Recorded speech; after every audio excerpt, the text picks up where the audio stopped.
ഓർമ്മയിലൊരു നിലാവിലേക്ക് എല്ലാ മാന്യ പ്രേക്ഷകർക്കും സ്വാഗതം. സൂക്ഷ്മതയോടെ ജീവിക്കാൻ അല്ലാഹു സുബ്ഹാനഹു വ തആല എനിക്കും നിങ്ങൾക്കും അനുഗ്രഹം ചൊരിയുമാറാകട്ടെ. വ്രതം നേരത്തെ സൂചിപ്പിച്ച പോലെ ഒരു വസന്തകാലമാണ്, പ്രത്യേകിച്ച് റമളാൻ മാസം. ഖുർആനിലും ഹദീസുകളിലുമെല്ലാം വളരെ വ്യക്തമായി പറഞ്ഞിട്ടുണ്ട്, നമസ്കാരം മുറ പോലെ അനുഷ്ഠിക്കുക എന്നുള്ളത്. ഏതൊരു മുസൽമാനെ സംബന്ധിച്ചിടത്തോളം നമസ്കാരം മുറ പോലെ അനുഷ്ഠിക്കേണ്ടത് തന്നെയാണ്. പല ഹദീസുകളിലും നമ്മളെ പഠിപ്പിക്കുന്ന ഒരു കാര്യമുണ്ട്, ചില ദിവസങ്ങൾ നിങ്ങൾക്ക് മോശപ്പെട്ടതായി. എങ്ങനെയുള്ള ദിവസങ്ങൾ? ആ ദിവസം നിങ്ങൾ എന്ത് ചെയ്താൽ പോലും അത് നന്നാവില്ല. അപ്പോൾ നമ്മൾ സ്വയം പഴിക്കും, എന്തൊരു ദിവസമാണ് എന്നുള്ളത്. ഏതാണ് ആ ദിവസമെന്നറിയാവോ? ഒരുവൻ സുബഹി നഷ്ടപ്പെടുത്തുന്ന ദിവസം. പ്രഭാത പ്രാർത്ഥന, സുബഹി നമസ്കാരം ഒരുവൻ നഷ്ടപ്പെടുത്തിയാൽ ആ ദിവസം അവൻ എന്ത് ചെയ്താലും നേരെയാവില്ലാണ് ഹദീസുകൾ നമ്മളെ പഠിപ്പിക്കുന്നത്.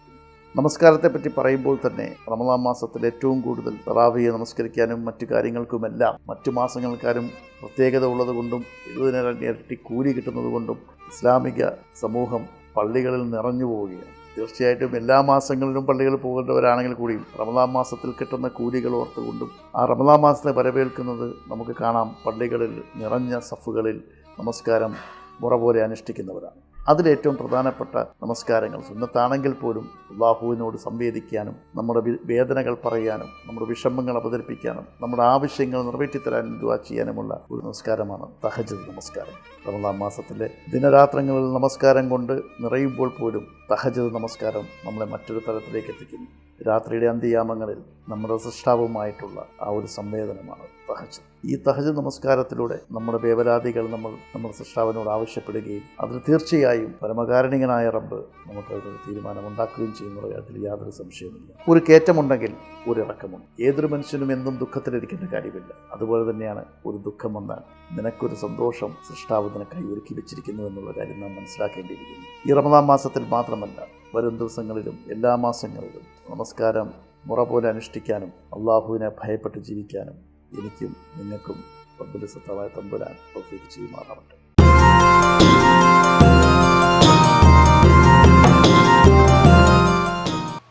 മാന്യ പ്രേക്ഷകർക്ക് ഓർമ്മയിലൊരു നിലാവിലേക്ക് സ്വാഗതം. ഞാനിപ്പോൾ ചരിത്രമുറങ്ങുന്ന റിയാദിലാണ്. എന്നോടൊപ്പം ഇന്ന് നിങ്ങൾക്കായിട്ടുള്ള അതിഥി അങ്ങ് ആലപ്പുഴ ജില്ലയിലെ അറ്റത്തുള്ള മാവേലിക്കരയിൽ നിന്നും റഫീഖ് ഷറഫുദ്ദീനാണ്. വളരെ ആദരവോടെ അദ്ദേഹത്തെ നമുക്കിന്നത്തെ എപ്പിസോഡിലേക്ക് സ്വാഗതം ചെയ്യാം.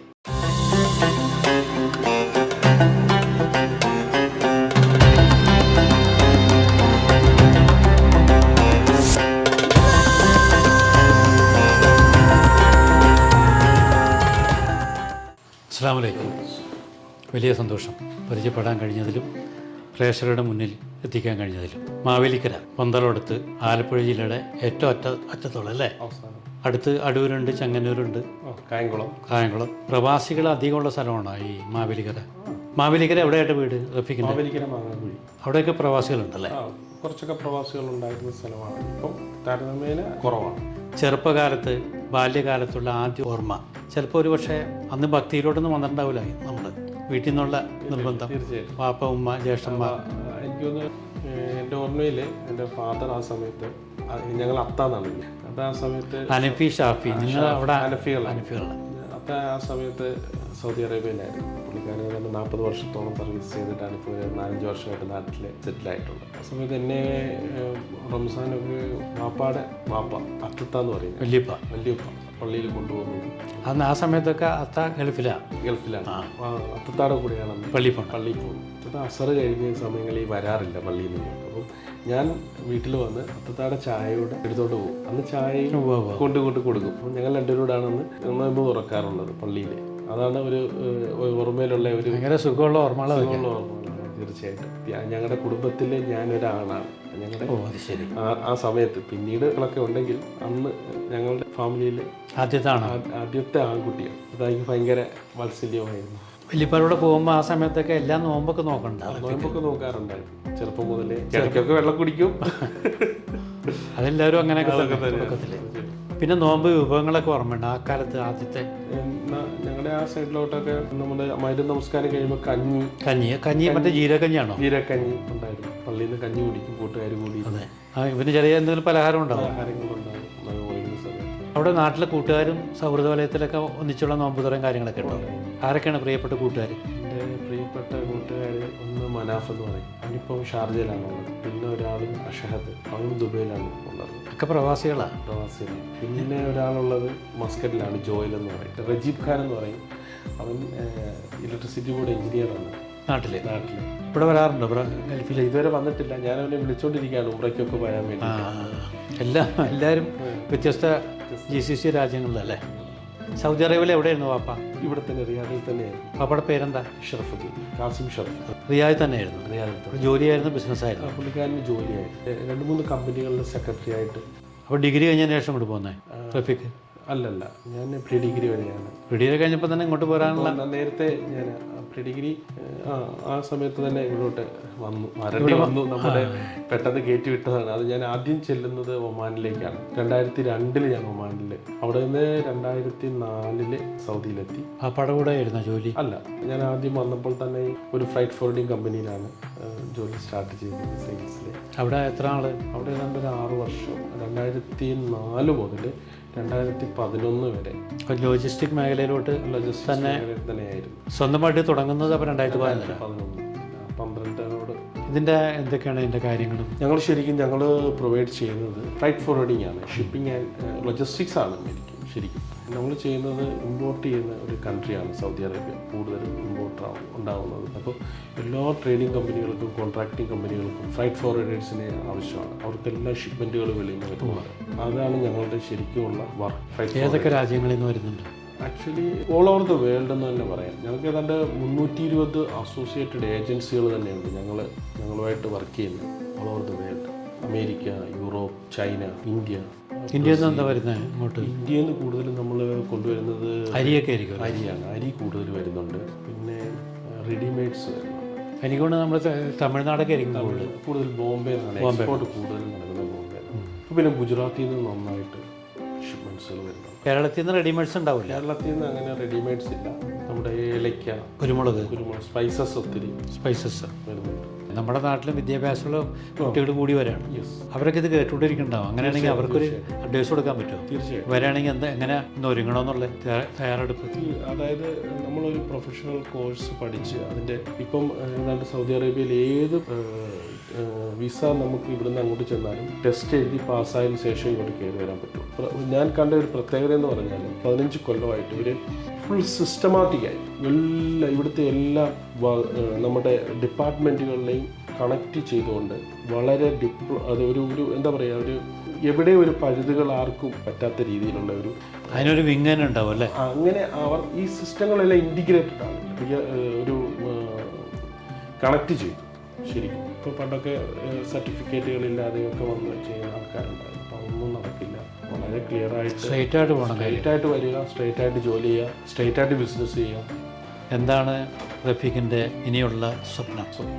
ഈ മേഖലയിൽ തന്നെ തുടരാൻ? ഈ മേഖലയിൽ തന്നെ തീർച്ചയായിട്ടും. ഈ മേഖലയിൽ ഒരു ഗ്രോത്ത് ഉണ്ടാക്കുക. നമുക്ക് ഈ ബിസിനസ് ഞങ്ങളുടെ ബിസിനസ് എന്ന് പറഞ്ഞാൽ ഓൾ ഓവർ ദ വേൾഡ് എല്ലായിടവും ഞങ്ങൾക്ക് എത്തിപ്പെടാൻ കഴിയുന്ന ഒരു ബിസിനസ്സാണ് ഫ്ലൈറ്റ് ഫോർവേഡിംഗ് എന്ന് പറഞ്ഞാൽ. നമുക്കിപ്പം നമ്മൾ ഔട്ട്സോഴ്സ് ചെയ്യുകയാണ് നമ്മളുടെ സർവീസുകൾ. ഇപ്പോൾ USA ആണെങ്കിലും അമേരിക്ക ആണെങ്കിലും ചൈനയാണെങ്കിലും ഒക്കെ.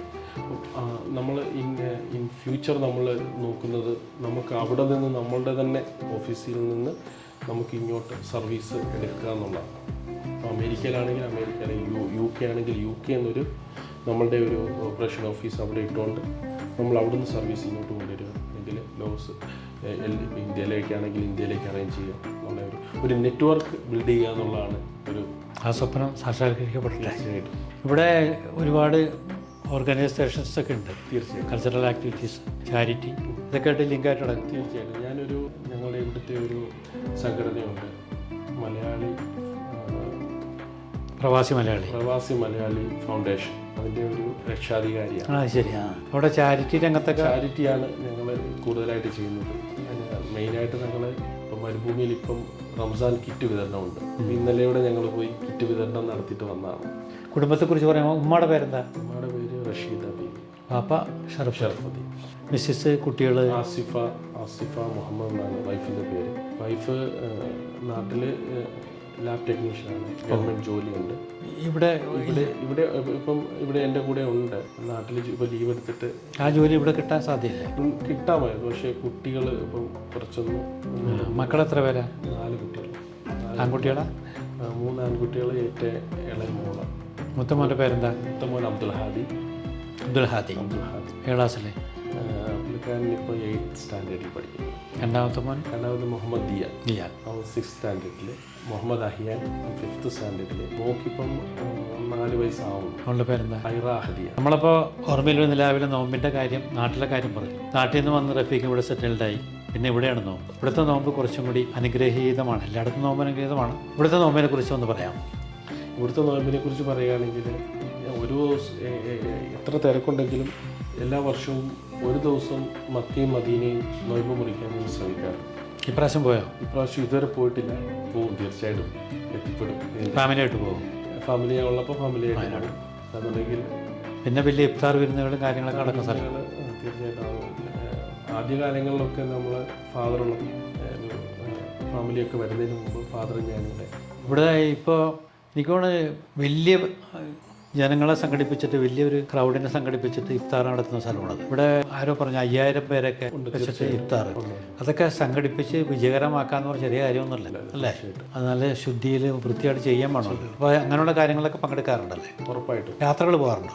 യാത്രകളിൽ പോകാറുണ്ട്. ഏതാണ് ഇഷ്ടപ്പെട്ട സ്ഥലം പോയതിൽ ഇഷ്ടപ്പെട്ട സ്ഥലം എന്ന് പറഞ്ഞാൽ GCC കൺട്രീസാണ് നമ്മൾ കവർ ചെയ്തിട്ടുള്ളത്. എനിക്ക് ഒമാനാണ് ഇഷ്ടം. ഒമാൻ. എവിടെ നോക്കിയാലും മലകൾ, ഏത് ജനലിൻ്റെ കട്ട നീക്കിയാലും മലകൾ അല്ലേ? ഭയങ്കര ഭൂപ്രകൃതിയാണ്. നിങ്ങൾ സൗദി അറേബ്യ കഴിഞ്ഞ് കഴിഞ്ഞാൽ വിസ്തീർണത്തിൽ GCCയിൽ ഒമാനാണ് അല്ലേ? ഒമാനിലാണ് റഫീഖ് ആദ്യം സ്റ്റാർട്ട് ചെയ്തത്. അപ്പോൾ അതുകൊണ്ട് ഒമാൻ ഇടയ്ക്കിടയ്ക്ക് പോകാറുണ്ട്. ഇപ്പം നമുക്ക് അവിടെ ഓഫീസുണ്ട്. ബൈ റോഡ് പോകാം. പോകാം. സഹോദരങ്ങളെ കുറിച്ച് പറഞ്ഞില്ല. എനിക്കൊരു സിസ്റ്റർ ഉള്ളത്. പുള്ളിക്കാരി ടീച്ചറാണ്. അളിയൻ SI ആണ് മാവേലിക്കര. സിസ്റ്ററുടെ പേരെന്താ? റജീന. അളിയൻ്റെ പേര്? അൻവർ സാദ്. ഇനിയിപ്പോൾ അതിൽ പോവുകയാണെങ്കിൽ ഒരു അവസരം കണ്ടിട്ട് പോകാം. എന്തായാലും ഒരുപാട് വലിയ സന്തോഷം. റഫീഖ് വളരെ തിരക്കുള്ള ഒരു ബിസിനസ്മാനാണ് റിയാദിൽ. അതിനിടയിൽ ഈ ചർച്ച, ഈ സംസാരത്തിൽ നമ്മുടെ നോമ്പിനെക്കുറിച്ചും കുറച്ച് വ്യക്തിപരമായ കാര്യങ്ങളെക്കുറിച്ചൊക്കെ സംസാരിക്കാൻ വേണ്ടി ചെലവഴിച്ചതിൽ വലിയ സന്തോഷം. ഒരുപാട് പാവങ്ങൾ നേരുന്നു. ഇനിയും ഒരുപാട് സ്വപ്നങ്ങൾ പൂവണിയട്ടെ. Thank you. അസ്സലാമു അലൈക്കും.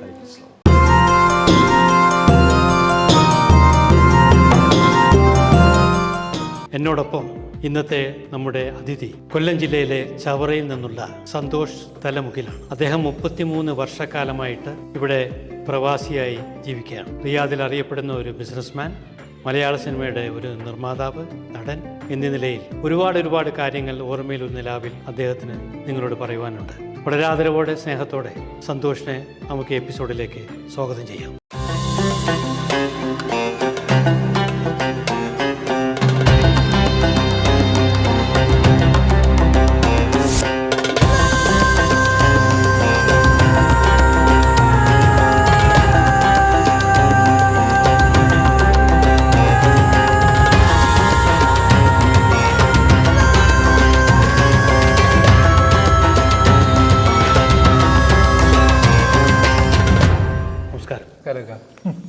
ചവറ ONV ഗ്രൂപ്പിൻ്റെ നാട് അല്ലേ?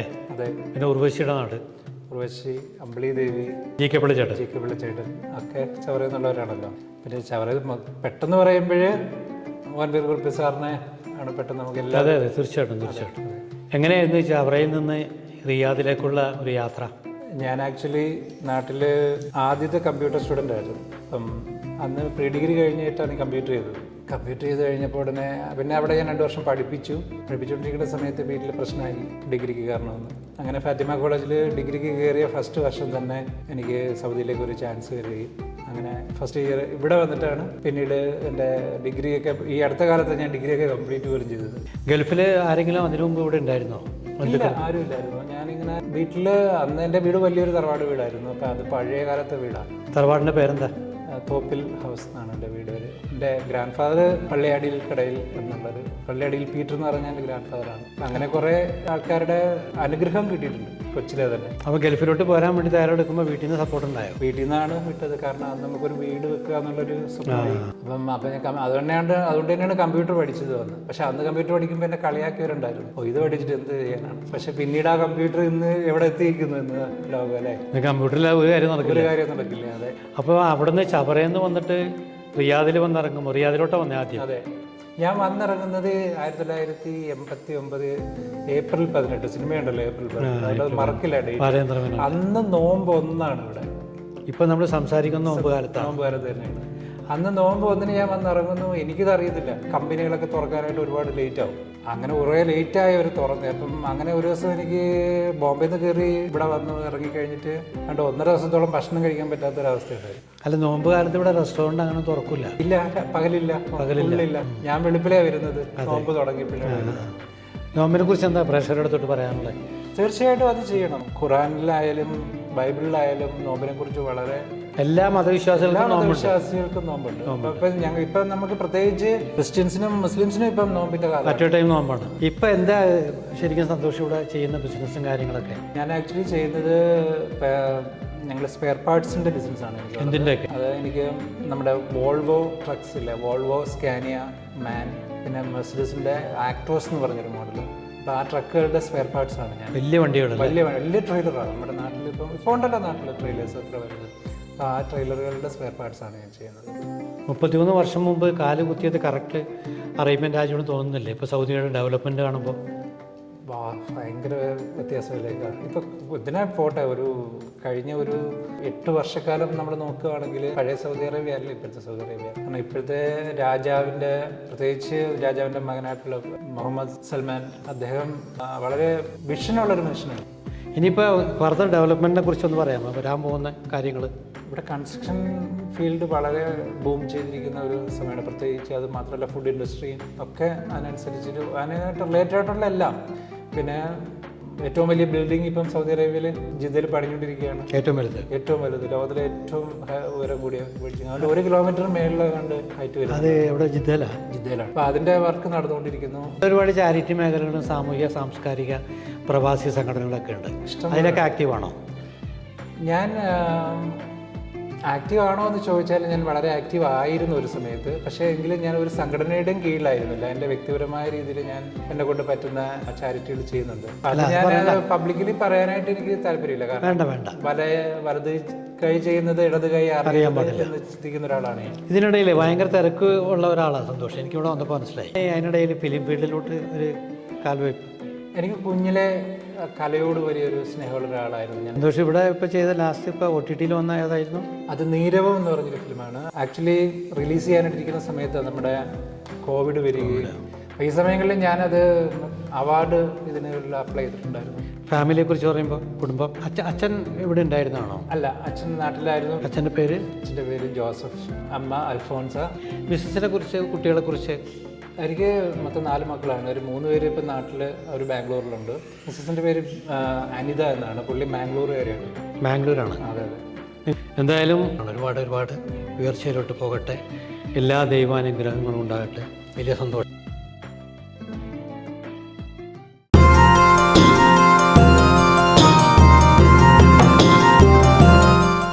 ആലപ്പുഴ ജില്ലയിലെ ചെങ്ങന്നൂരിൽ കൊല്ലക്കടവിലുള്ള സലീം രാജനാണ് ഇന്നത്തെ പ്രിയപ്പെട്ട പ്രേക്ഷകർക്കായിട്ടുള്ള അതിഥി. ഏകദേശം 23 വർഷക്കാലങ്ങൾക്ക് മുമ്പ് ദോഹയിലും പിന്നെ റിയാദിലുമെത്തി ഇവിടെ IT മേഖലയിൽ ഒരു വലിയ വ്യാവസായിക സാമ്രാജ്യം കെട്ടിപ്പൊക്കിയ സലീം രാജനെ വളരെ ആദരവോടെ സ്നേഹത്തോടെ നമുക്ക് എപ്പിസോഡിലേക്ക് സ്വാഗതം ചെയ്യാം. അസ്സലാമു അലൈക്കും. വലൈക്കും അസ്സലാം. വലിയ സന്തോഷം താങ്കളെ ഓർമ്മയിലും നിലാവിലെ ഇന്നത്തെ അതിഥിയായിട്ട് ലഭിച്ചത്. ഏകദേശം 23 വർഷക്കാലം അല്ലേ? അതെ. 23 വർഷം മുമ്പ് എങ്ങനെയാണ് ഇങ്ങോട്ടുള്ള യാത്ര? ആരെങ്കിലും ബന്ധുക്കളോ സുഹൃത്തുക്കളോ ആരെങ്കിലുമൊക്കെ ഇവിടെ? ഞാൻ ആദ്യമായി എത്തിയത് ഖത്തറിലായിരുന്നു. ഗൾഫ് ജീവിതം എൻ്റെ ആരംഭിച്ചത് ഖത്തറിൽ നിന്നാണ്. ആദ്യമായി ഡിപ്ലോമ പഠിച്ചതിന് ശേഷം ഒരു ഇൻ്റർവ്യൂ വഴി ഞാനങ്ങനെ ഖത്തറിലെത്തി. അവിടെ വർക്ക് ചെയ്തിരുന്നത് മെക്കാനിക്കൽ മേഖലയിലായിരുന്നു, മെക്കാനിക്കൽ ഫീൽഡിലായിരുന്നു. അപ്പോൾ അവിടെ നിന്ന് 2 വർഷത്തെ കോൺട്രാക്ട് തീർന്നതിന് ശേഷം സൗദി അറേബ്യയിലേക്ക് എത്തുകയായിരുന്നു. ഇപ്പോൾ ഇവിടെ നമ്മൾ എന്തൊക്കെയാണ് ചെയ്യുന്നത്? ഇവിടെ നമ്മൾ ചെയ്യുന്നത് പ്രധാനമായിട്ടും IT സർവീസസ്. 2 രീതിയുണ്ട്. ഒന്ന് ട്രേഡിംഗ് ഉണ്ട്, കോൺട്രാക്റ്റിംഗ് ബിസിനസ് ഉണ്ട്. ട്രേഡിംഗ് എന്ന് പറയുമ്പോഴത്തേക്കും നമ്മൾ ഏകദേശം എല്ലാ മേജർ വെണ്ടേഴ്സുമായിട്ട് നമുക്ക് പാർട്ട്ണർഷിപ്പ് ഉണ്ട്. ഏകദേശം 15-20 IT സോഫ്റ്റ്വെയർ ഹാർഡ്വെയർ വെണ്ടേഴ്സുമായിട്ടുള്ള പാർട്ട്ണർഷിപ്പ് ഉണ്ട്. അതിന് പുറമെയായിട്ട് IT റിലേറ്റഡ് ആയിട്ടുള്ള കോൺട്രാക്റ്റിംഗ് ജോലികൾ, locker and systems, CCTV, access control, fire alarm, UPS system, അങ്ങനെയുള്ള കോൺട്രാക്റ്റിംഗ് ജോലികളും നമ്മൾ ഏറ്റെടുത്ത് ചെയ്യുന്നുണ്ട്. ഇവിടെ അറബ്സിൻ്റെ ഇത് പാർട്ടിസിപ്പേഷൻ ഉണ്ട് അതിൽ? തീർച്ചയായിട്ടും. ഇത് ഈ ബിസിനസ് എന്ന് പറയുന്നത് ഇതിൻ്റെ മെയിനായിട്ടുള്ളത് നമ്മുടെ മിസ്റ്റർ മുത്തൈരി എന്ന് പറഞ്ഞ ആളാണ്. ഞാൻ ഏകദേശം ഒരു 5-6 വർഷക്കാലം ജോലി ചെയ്തതിന് ശേഷമാണ് ഞാൻ ഇദ്ദേഹത്തെ കണ്ടുകൊണ്ടുന്നത്. അതുപോലെ തന്നെ ഒരു ബിസിനസ് പാർട്ട്ണറുണ്ട്, അദ്ദേഹത്തിൻ്റെ പേര് ഫാരിസ് ഇബ്രാഹിം എന്നാണ്. പുള്ളിക്കാരനും ഞങ്ങൾ 3 പേരും കൂടെ ചേർന്ന്. അദ്ദേഹം ഇവിടെ ഉള്ള ആളാണോ? അതെ, അല്ല, പുള്ളിക്കാരൻ ജോർദാനിയാണ്. ജോർദാനിയാണ്. അങ്ങനെ ഞങ്ങൾ 3 പേരുടെയും കൂടെ ഒരു അസോസിയേഷനിലാണ് ഈ ഒരു സ്ഥാപനം ആരംഭിക്കുന്നത്. ഇപ്പോൾ എത്ര വർഷം ഇവിടെ ആരംഭിച്ചിട്ട്? ഇതിപ്പോൾ ആരംഭിച്ചിട്ട് ഇപ്പോൾ 13ാമത്തെ വർഷമാണ്. ഇവിടെ ഒരുപാട് സ്റ്റാഫൊക്കെ ഉണ്ടോ? ഇവിടെ നമുക്കിപ്പോൾ 30-ലധികം എംപ്ലോയീസ് ഉണ്ട്. ഇത് കൂടാതെ തന്നെ റിയാദിൽ വേറെ നിങ്ങളുടെ? റിയാദിൽ നമുക്ക് 2 സ്ഥാപനങ്ങളാണുള്ളത്. ഒന്ന് യുണൈറ്റഡ് ഷോറൂക്ക് എന്ന് പറഞ്ഞ ഒരു വേറെ സ്ഥാപനമുണ്ട്, USIT. ഇത് MIT എന്നുള്ള പേരിൽ ഇവിടെ റിയാദിൽ ഇവിടെ ഉണ്ട്. രണ്ടിലും സെയിം സംഭവം തന്നെയാണല്ലേ? രണ്ടിലും 2 ഇതാണ്. ഇവിടെ നമ്മൾ കൂടുതലും ഫോക്കസ് ചെയ്യുന്ന ഇൻഫ്രാസ്ട്രക്ചർ പ്രോഡക്റ്റുകളാണ്. അവിടെയാണെന്നുണ്ടെങ്കിൽ സിസ്റ്റംസ് ആൻഡ് സൊല്യൂഷൻസ് ആണ്. PC, പ്രിൻ്റർ, സെർവർ, അങ്ങനെയുള്ള സൊല്യൂഷൻസ് ആണ് അതർ സൈഡ് നമ്മൾ ഫോക്കസ് ചെയ്യുന്നത് കൂടുതലും. എന്തായാലും അൽഹംദുലില്ലാ നന്നായി പോകണല്ലേ? അൽഹംദുലില്ലാ, കുഴപ്പമില്ല, നന്നായിട്ട് പോകും. അപ്പോൾ നമുക്ക് ഓർമ്മയിൽ നിലാവിലെ നമ്മുടെ ചെങ്ങന്നൂർ അവിടെ നിന്നുള്ള നോമ്പുകാലം ഒന്ന് ഓർമ്മിച്ചാലോ? തീർച്ചയായിട്ടും. കുട്ടിക്കാലം എന്ന് പറയുമ്പോഴത്തേക്കും നമ്മൾ സ്കൂൾ ലൈഫ്, അതിനുശേഷം കോളേജ് വിദ്യാഭ്യാസ സമയം, ഇവിടെയൊക്കെ സ്കൂൾ ലൈഫിലാണ് ആദ്യം നോമ്പെടുക്കണം നമ്മൾ. അതെ, തീർച്ചയായിട്ടും സ്കൂൾ ലൈഫിലാണ് ആദ്യമായിട്ട് നോമ്പെടുക്കുന്നത്. നോമ്പിൻ്റെ ഓർമ്മകളിൽ അന്നത്തെ നോമ്പ് തുറയും ഇടത്താഴത്തിൻ്റെ പരിപാടിയും കാര്യങ്ങളൊക്കെ ഓർക്കുന്നുണ്ടോ? തീർച്ചയായും വളരെ വളരെ മധുരകരമായ ഓർമ്മകളാണ് ബാല്യകാലത്തെ നോമ്പെന്ന് പറയുന്നത്. ഞാൻ ചോദിക്കുന്നത്, ഇപ്പോൾ നമ്മൾ സൗദിയുടെ ഡെവലപ്മെൻറ്റ് സെലിൻ രാജൻ എങ്ങനെ കാണുന്നു? ഒരു 10 years സൗദി എങ്ങനെയായിരിക്കും ലോകരാഷ്ട്രങ്ങളോട് കമ്പയർ ചെയ്യുമ്പോൾ?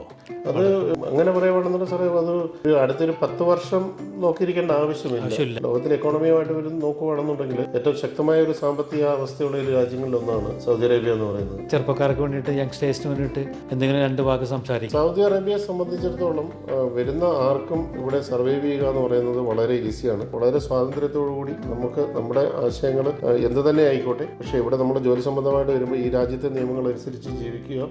വളരെ തിരക്ക് പിടിച്ചൊരു ബിസിനസ്മാനാണ്. അതിനിടക്കാണ് ഞാൻ നമ്മുടെ ചാനലിന് വേണ്ടിയിട്ട് ഇത്രയും നേരം സംസാരിക്കാൻ താങ്കൾ ചുരുങ്ങിയ സമയം കണ്ടെത്തിയത്. പക്ഷേ ചുരുങ്ങിയ സമയം കൊണ്ട് ഒരുപാട് കാര്യങ്ങൾ നമ്മൾ സംസാരിച്ചു. അതെ, തീർച്ചയായിട്ടും. എന്തായാലും എല്ലാവിധ ഭാവങ്ങളും നേരുന്നു. Thank you so much. അസ്സലാമു അലൈക്കും.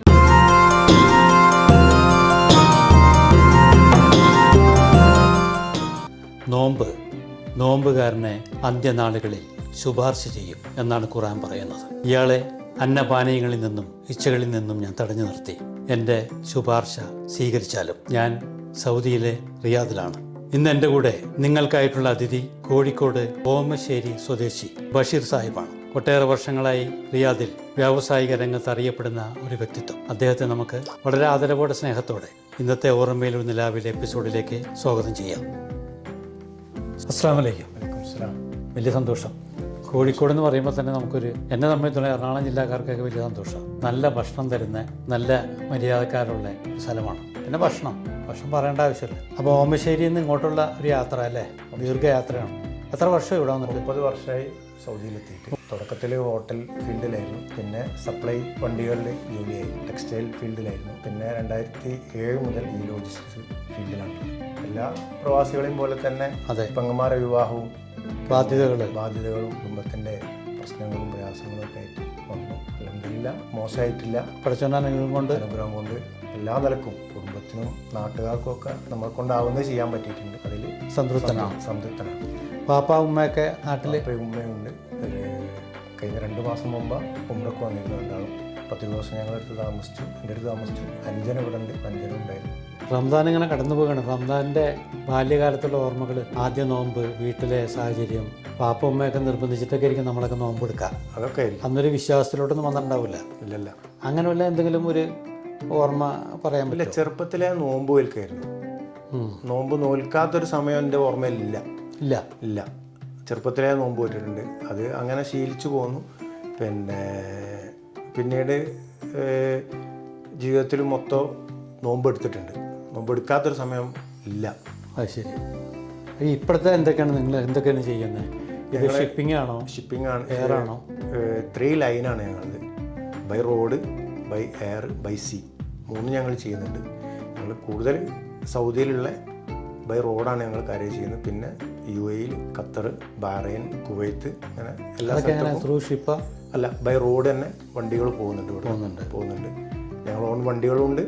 പുറത്തുള്ള അല്ലാത്ത ഞങ്ങൾ പുറത്തുനിന്ന് കിട്ടുന്ന വണ്ടി വിളിച്ചിട്ട് പിന്നെ അവിടുന്ന് വരുന്ന വണ്ടികളുണ്ട്, റിട്ടേൺ പോകുന്ന വണ്ടികൾ, അതൊക്കെ ലോഡ് ചെയ്തിട്ട് പോകും. GCCയുടെ എല്ലാ രാജ്യങ്ങളുമായിട്ട് കണക്റ്റഡ് ആണ് സൗദി അറേബ്യ അല്ലേ? അതുകൊണ്ട് ബൈ റോഡ് എളുപ്പമാണ്. ബൈ റോഡാണ്. ഇതിപ്പോൾ ഇവിടെ നമ്മൾ ഇത് തുടങ്ങിയിട്ട് എത്ര വർഷമായി? ഇവിടെ 2012 10-16 കൊല്ലമായി. ഇതിപ്പോൾ ഇവിടെ എത്ര സ്റ്റാഫുണ്ട് മൊത്തം? മൊത്തം നമുക്ക് സൗദിയിൽ 24 സ്റ്റാഫാണുള്ളത്. 24 സ്റ്റാഫ്. 24 സ്റ്റാഫ്. ഇവിടെ വെയർ ഹൗസിൽ 6 സ്റ്റാഫാണുള്ളത്, മറ്റേ വെയർ ഹൗസിൽ 6 ആളുണ്ട്. മൊത്തം 24 സ്റ്റാഫുണ്ട്. അപ്പോൾ ഈ ഗവൺമെൻറ്റിൻ്റെ ഭാഗത്തു നിന്നുള്ള സപ്പോർട്ടോ ബിസിനസ്സിന്? ഗവൺമെൻറ്റിൻ്റെ ഭാഗത്ത് നിന്ന് നമുക്ക് ഒരു ലൈസൻസോ കാര്യമോ കിട്ടണമെങ്കിലൊക്കെ അതിൻ്റേതായ പ്രയാസങ്ങൾ അവസാനിച്ചിട്ടില്ലല്ലോ നാട്ടിൽ. ഇവിടെ ഇപ്പോൾ നമുക്ക് ഒരു ലൈസൻസ് വേണം, നമുക്ക് ഇവിടുത്തെ ബോർഡിൻ്റെ ഫോട്ടോവും ഇതിൻ്റെ വെയർ ഹൗസാണ് വെയർ ഹൗസ് ഷോപ്പിൻ്റെ ഫോട്ടോവും എടുത്ത് ഓൺലൈനിൽ അപ്ലൈ ചെയ്ത് കഴിഞ്ഞാൽ അത് തരാൻ പറ്റുന്നത് ആണെങ്കിൽ അതിൽ അവർ പറഞ്ഞ എല്ലാ ഡോക്യുമെൻസും ഉണ്ടെങ്കിൽ ലൈസൻസ് തന്നിരിക്കും. മക്കള്, മിസ്സസ്? എൻ്റെ വൈഫ് അവിടെ ഓമശ്ശേരി തന്നെ ഒരു സ്കൂളിൽ ജോലി ചെയ്യാണ്. പിന്നെ 5 കുട്ടികളാണ്. മൂത്ത മകന് ഇപ്പോൾ MBA കഴിഞ്ഞ് നാട്ടിൽ കോഴ്സ് ചെയ്തുകൊണ്ടിരിക്കുകയാണ്. ജമ്മുവിലായിരുന്നു, ജമ്മു സെൻട്രൽ യൂണിവേഴ്സിറ്റിയിലായിരുന്നു. പിന്നെ നേരെ താഴെ 2 പെൺകുട്ടികൾ, അവരെ കല്യാണം കഴിഞ്ഞു. അവരെ ഇരട്ടകളാണ്. പിന്നെ നേരെയും താഴെ 2 പെൺകുട്ടികളാണ്, അവർ ഇരട്ടകളാണ്. അവരിപ്പോൾ ഡിഗ്രിക്ക് പോയിക്കൊണ്ടിരിക്കുന്നത്. 2 ഇരട്ടകളുണ്ട്? 2 ഇരട്ടകളാണ്. അത് ശരി. ഒരു മോന് 2 ഇരട്ടകളുള്ളൂ. 2 ഇരട്ടകൾ. മോൻ്റെ പേര്? മോൻ്റെ പേര് ഷാദി നിഹാദ്. ആദ്യം കുട്ടികളുടെ പേര്? പെൺകുട്ടികളുടെ പെൺകുട്ടികൾ ഷഫ്ന, ഷിഫ്ന മൂത്തവർ, മറ്റവർ ഹന, ഹംന. അപ്പോൾ ഇവിടെ ബഷീർ ഒറ്റയ്ക്ക് താമസിക്കണേ? നമ്മുടെ ഒറ്റക്കാണ് താമസിക്കുന്നത്. മിസ്സസിൻ്റെ പേര് പറഞ്ഞില്ല? നഫീസ. എന്തായാലും ബഷീർ ഒരുപാട് പടച്ചവൻ്റെ അനുഗ്രഹം ഇനിയും കൂടട്ടെ. എല്ലാവിധ ആശംസകളും നേരുന്നു. അസ്സലാമു അലൈക്കും. വലൈക്കും അസ്സലാം.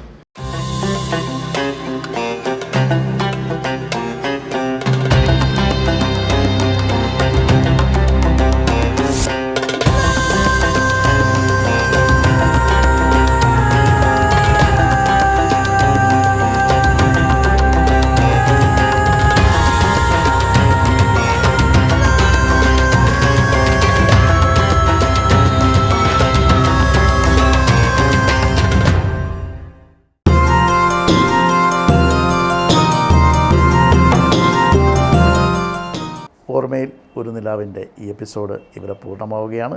മറ്റൊരു എപ്പിസോഡുമായി ഇൻഷാ അല്ലാഹ് ഞാൻ നാളെ എത്തും. അതുവരെ അസ്സലാമു അലൈക്കും.